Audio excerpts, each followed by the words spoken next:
The cheapest Lexus, the Lexus IS 250. Now this is a 2015 IS 250, and yes, it has that huge scowling grille. I personally find them absurd looking. Aside from the looks, which frankly you don't see most of the time you're driving a car, you're looking out the front, you can't even see the front of the car. So, what are these lowest price IS 250s really like as a car? To begin with, hey, look. They're still made in Japan. So yes, they're solidly built, and under the hood, we take off this plastic crap, and there's a 2.5 liter V6 engine. This one is a 2015, it has 204 horsepower. Not racing standards, but plenty of power. In normal driving, this thing's got plenty of pickup. And what I like about it, it's a solid built Lexus V6 with timing chain, no sense to mess around with plastic and rubber timing belts. It's also normally aspirated. It's not turbocharged, so you don't have to worry about the turbocharger braking, and of course there's less wear on the engine. And sure, in the newer ones you can get one of those 4-cylinder turbocharged jobs that puts out more horsepower, but this plain old V6 engine is going to outlast those things. And it's a typical Lexus, got a nice leather interior. This one's a little messed up because it's been in a flood, so all the mats are gone. But the interior is nice, got a big old back seat, and a huge trunk that just goes back in forever. Now these 250s are made as a sportier car. A little bit tighter handling than the bigger Lexus. Sure, it doesn't ride as smooth as my wife's old ES 300, which has a much cushier ride, but that's not what it was made for. Even when you look at the styling, you can see the styling's even more aggressive. It does have a decent ride, it's not a horrible ride, it's just tighter, so it handles quicker. And it's got all the bells and whistles. You can go eco, normal, sport, even has the snow button.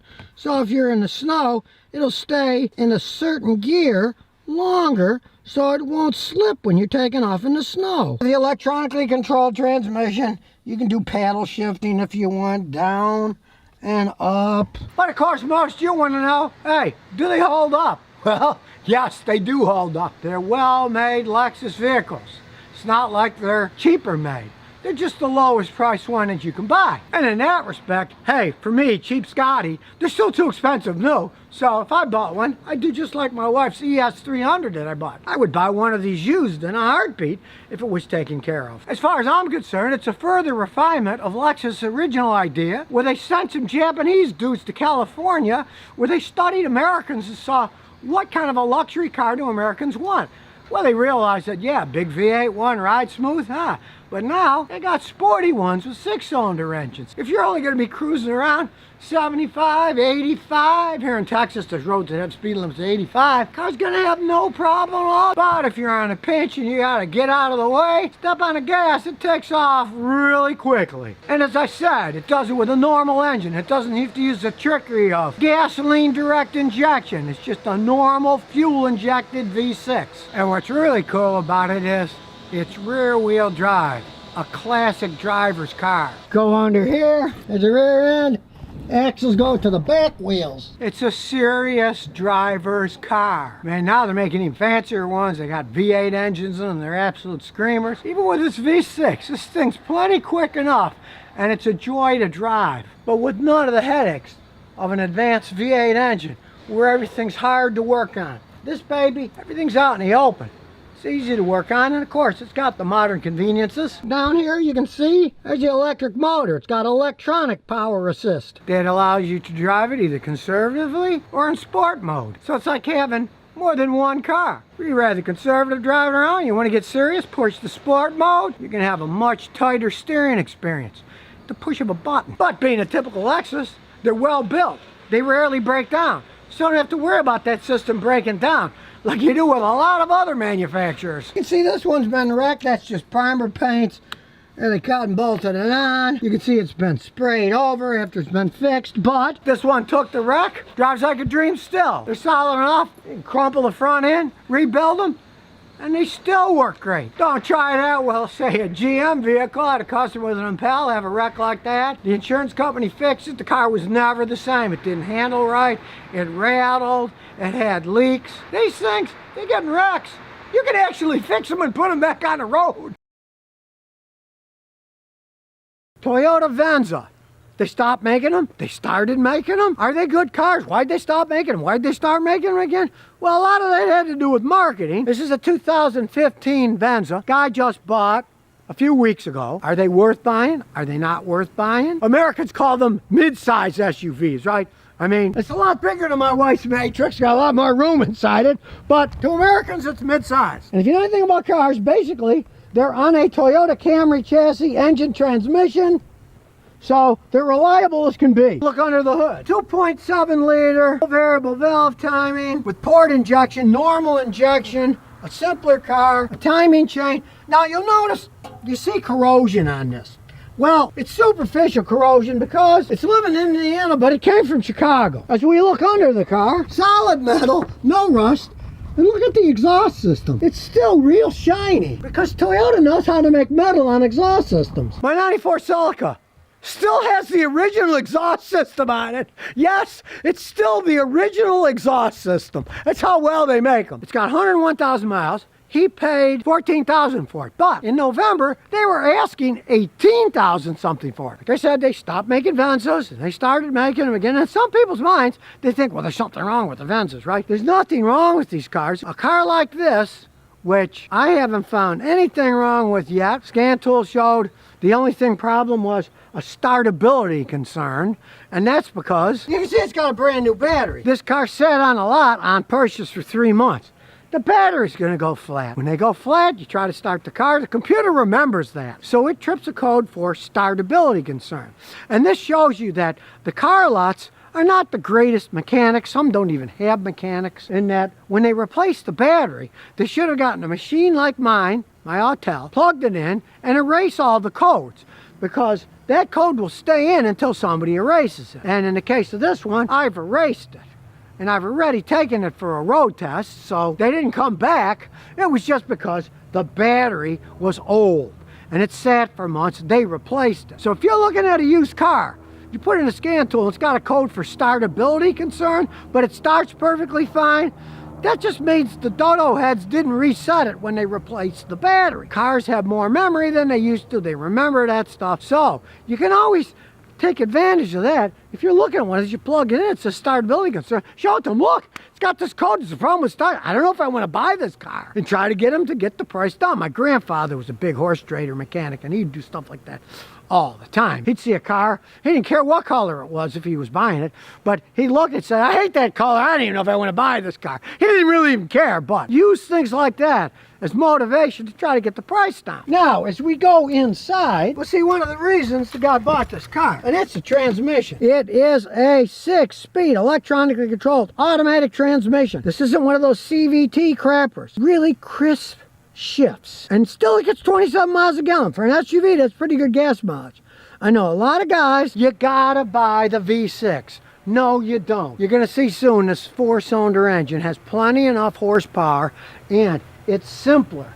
There's less moving parts. There's less things to go wrong. I like the 4 cylinders.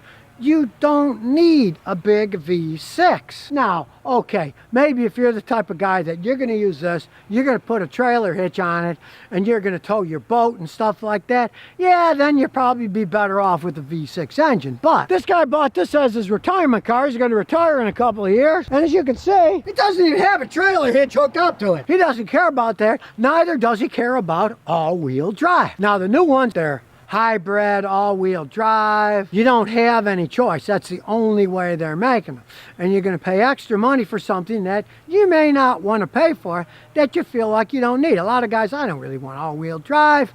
You know, I'm not towing anything. I don't need a V6 engine. These 4s put out plenty enough horsepower to get where you're going.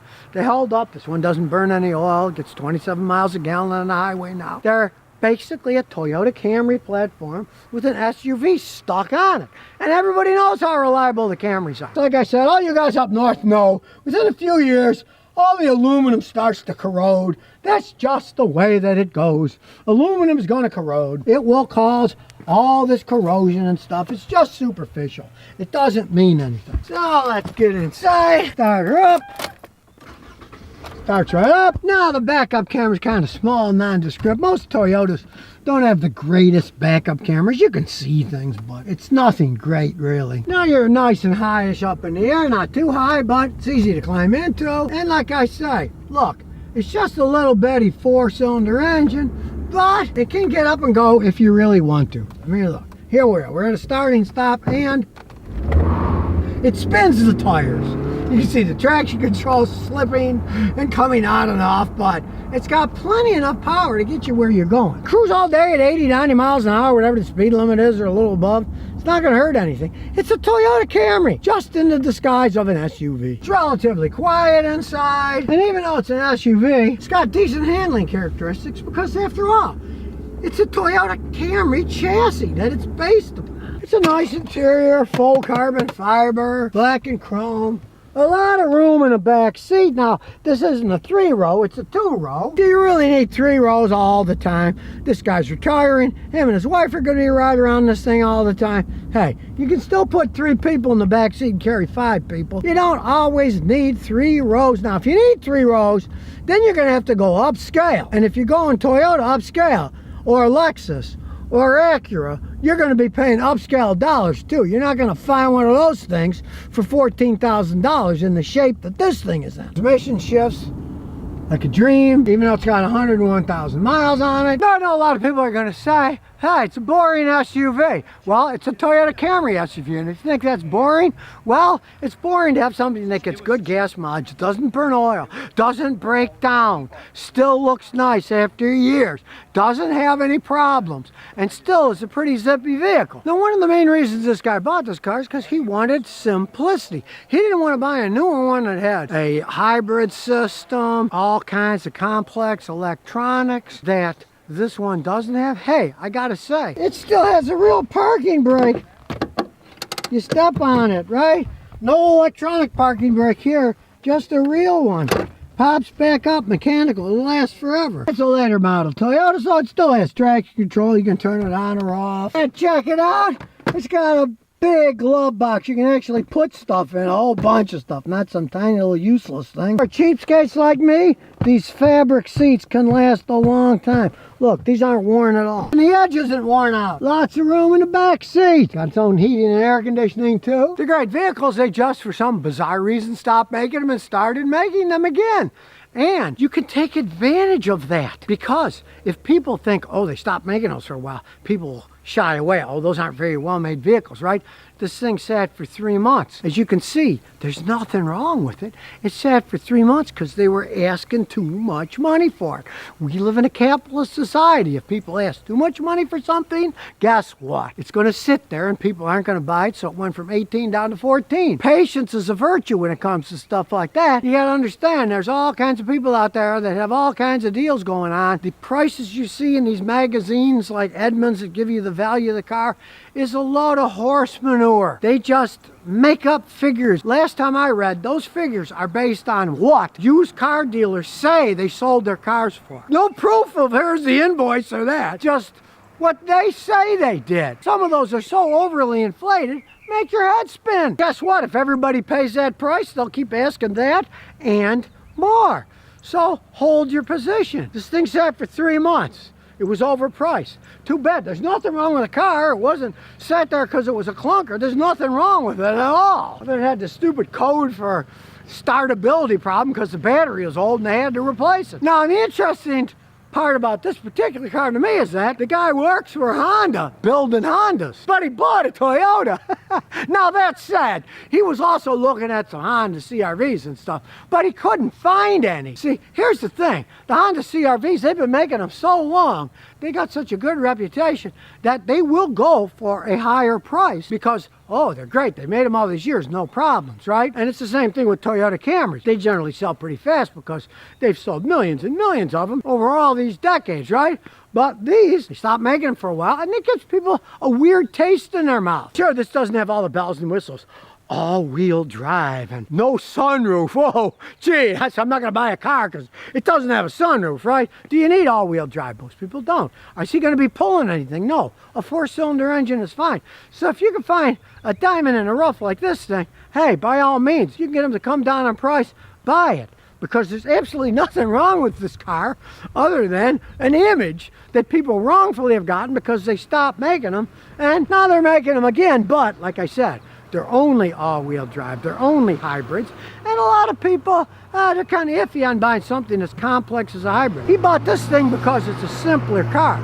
It's got port fuel injection, doesn't have gasoline direct injection, doesn't have one of those wonky CVT transmissions. It's a 6-speed, electronically controlled, actual automatic transmission. Things that people like. They like the way it drives. It doesn't hunt for gears like, say, a 10-speed does. And it doesn't have that motorboat of a CVT where you step on the gas, it's going, and then it starts catching up. No, and it's not a CVT with fake gears where it's a CVT, but it pretends to shift gears, which is even wackier. It does feel more like an automatic because you're used to kind of shifting, but it isn't shifting gears because it doesn't have any. It's all an illusion that they created to kind of fool you. So basically, this is no illusion. The guy got a good deal by waiting and arguing over the price, saying, no, that's too high, and then they came down, he bought it, and he's got himself a car that maybe will last him the rest of his life. He says he's retiring in a year or two, and with 100,000 miles, these things are generally good for at least 300,000 or 400,000 miles. So who knows? It might be the last car he buys. And you buy something for 14 grand, and if it's the last car you ever buy, that's the ultimate deal, really. Here's an 07 Ford Expedition. No, there's no arguing that it's big. It's a big vehicle. Got the nice fancy Ford rims, 4-door, big old luggage rack. We'll peek inside here.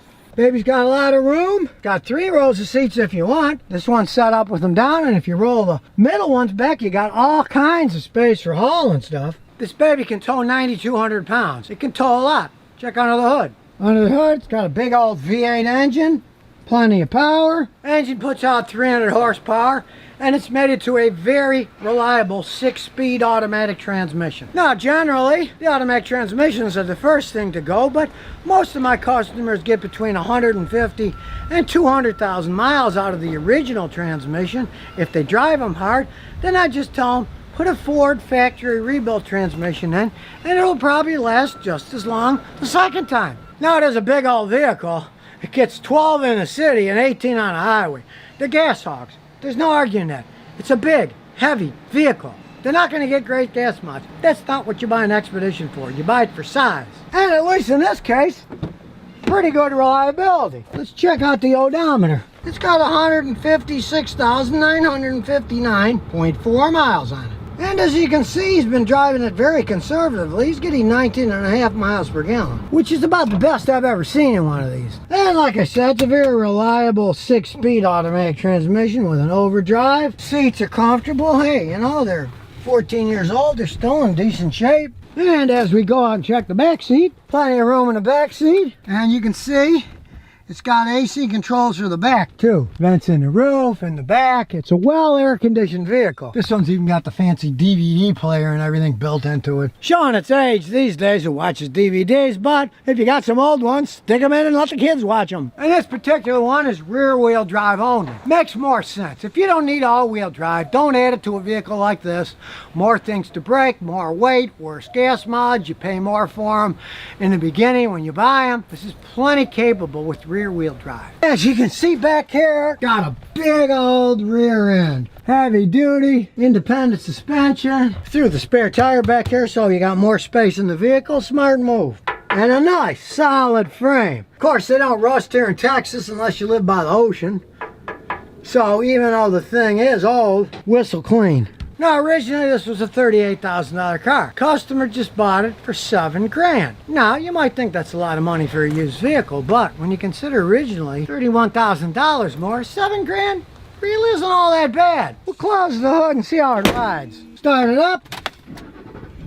Starts right up. We'll turn the AC on because it's hot as Hades here. Now it is a big beast that sits high up in the air. You certainly feel safe in this thing. Still corners quite smoothly, and even with all this mileage, it still rides quite well. And that's all with the original shock absorb system on it too. That's got a big engine, so let's see how it takes off. It's got good pickup. You can hear the engine. Very smooth shifting. A lot of miles. Still runs quite well. Feels very stable. It's definitely a vehicle you can feel safe in. As long as you don't mind the low gas mileage, it can be a great vehicle. Got 4-wheel disc brakes. You want to stop, there's no problem with that. Hit them and it stops. On a dime. Now everything seems okay, but we're going to do the ultimate test.